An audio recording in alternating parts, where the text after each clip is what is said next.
क्या आपने कभी अपने आसपास की दुनिया को देखने और इसकी प्राकृतिक सुंदरता पर अचंभित होने के लिए समय निकाला है? विशाल महासागरों और घने जंगलों से लेकर विशाल मैदानों और लुढ़कती पहाड़ियों तक, प्रकृति ऐसी तस्वीर पेश करती है जो आपकी सांसें रोक सकती है। हालांकि, शायद पृथ्वी पर सबसे खूबसूरत नज़ारों में से एक है रजसी पर्वत श्रृंखला। हिमालय से लेकर रॉकी पर्वत तक, उन ऊंची, ऊबड़-खाबड़ चोटियों में कुछ ऐसा है जो आत्मा को झकझोर देता है। क्या आपने कभी सोचा है कि पहाड़ कैसे बने? क्या वे आसमान से गिरे और वहां गिरे? बिल्कुल नहीं। पहाड़ कैसे बनते हैं, इसके बारे में और जानने के लिए इस वीडियो को अंत तक देखें। पहाड़ बनने के कई तरीके हैं। इन सभी तरीकों में एक बात समान है कि इन सभी में लाखों साल लगते हैं। ज़्यादातर पहाड़ धरती की टेक्टोनिक प्लेटों के आपस में टकराने से बने हैं। ज़मीन के नीचे, धरती की सतह कई टेक्टोनिक प्लेटों से बनी है। वे समय की शुरुआत से ही इधर उधर घूम रही हैं, और वे आज भी सतह के नीचे भूगर्भीय गतिविधि के परिणामस्वरूप हिलती हैं। औसतन, ये प्लेटें हर साल लगभग 1 से 2 इंच की दर से हिलती हैं। जब दो टेक्टोनिक प्लेटें आपस में मिलती हैं, तो उनके किनारे टूट सकते हैं। सोचिए कि एल्यूमिनियम के डिब्बे को कुचलने पर क्या होता है। ये कुछ वैसा ही है।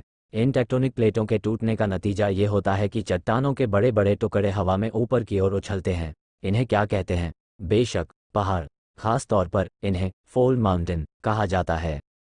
उदाहरण के लिए, भारत और एशिया के नीचे स्थित टेक्टोनिक प्लेटें 25 मिलियन साल पहले एक दूसरे से टकराई थीं।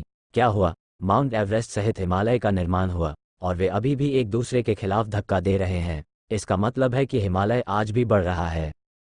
कभी कभी आपस में टकराने के बजाय दो टेक्टोनिक प्लेटें एक दूसरे से टकराती हैं। कभी कभी इसका नतीजा ये होता है कि एक प्लेट ऊपर उठ जाती है और झुक जाती है। नतीजा, एक फॉल्ट ब्लॉक पर्वत श्रृंखला। इसका एक उदाहरण कैलिफोर्निया में सिएरा नेवादा पर्वत श्रृंखला है।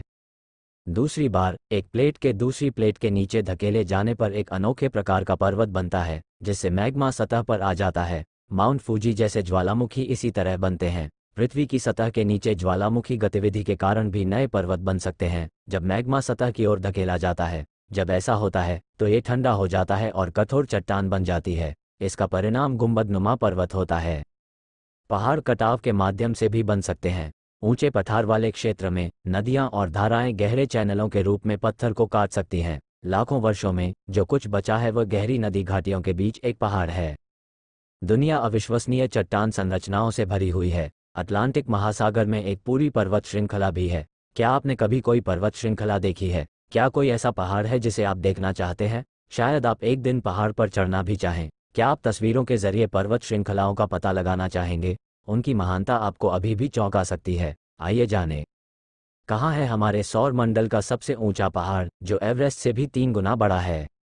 पृथ्वी पर सबसे ऊंचा पहाड़ माउंट एवरेस्ट है, लेकिन इससे 3 गुना बड़ा पहाड़ भी मौजूद है। सोचिए उस पहाड़ पर जाकर कैसा दिखेगा नज़ारा। क्या उस पहाड़ पर आज तक कोई गया है? उस पहाड़ के चारों तरफ का नज़ारा लाल रंग का है। असल में यह एक विशालकाय ज्वालामुखी है, जो किसी समय बहुत एक्टिव था।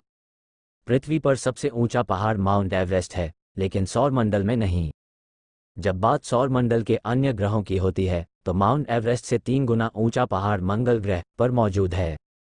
असल में मंगल ग्रह का यह विशालकाय पहाड़ एक ज्वालामुखी है, जो अब शांत है। एवरेस्ट से लगभग 3 गुना बड़े इस पहाड़ का नाम है ओलंपस मॉन्स। ओलंपस मॉन्स की कुल ऊंचाई करीब 26 किलोमीटर है, जबकि एवरेस्ट की ऊंचाई सिर्फ 8.8 किलोमीटर है। यह एक विशालकाय शीर्ष ज्वालामुखी है, जो मंगल ग्रह के थेसिस मॉन्टेस नाम की ज्वालामुखीय इलाके से संबंधित है। इसकी ऊंचाई और क्षेत्रफल को अमेरिकी spacecraft Mars orbiter laser altimeter से मापा गया था।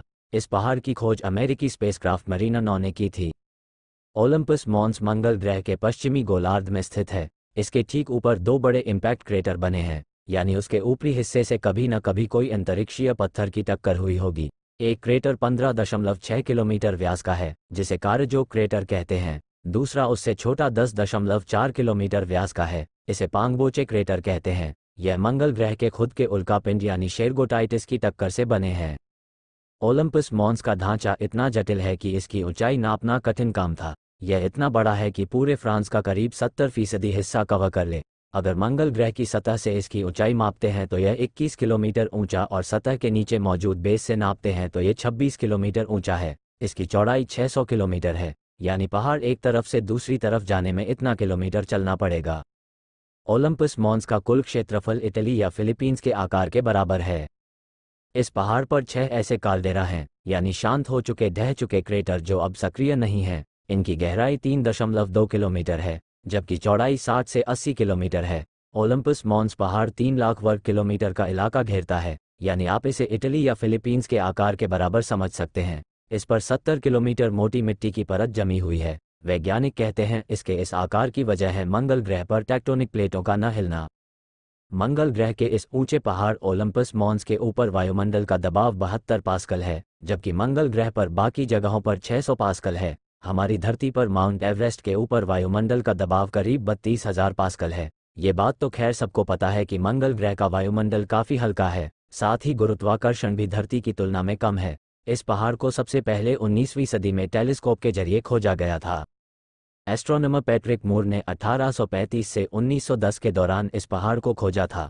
उन्होंने ही बताया था कि इस पहाड़ के ऊपर बर्फ जमी थी, जिसे ओलंपस स्नो कहा जाता है या फिर निक्स ओलंपिका भी बुलाया जाता है। बाद में 1971 में अमेरिकी स्पेसक्राफ्ट मरीना 9 ने इसकी पहाड़ की पहली फोटो ली। इसके होने की पुष्टि की। पूरी वीडियो देखने के लिए धन्यवाद।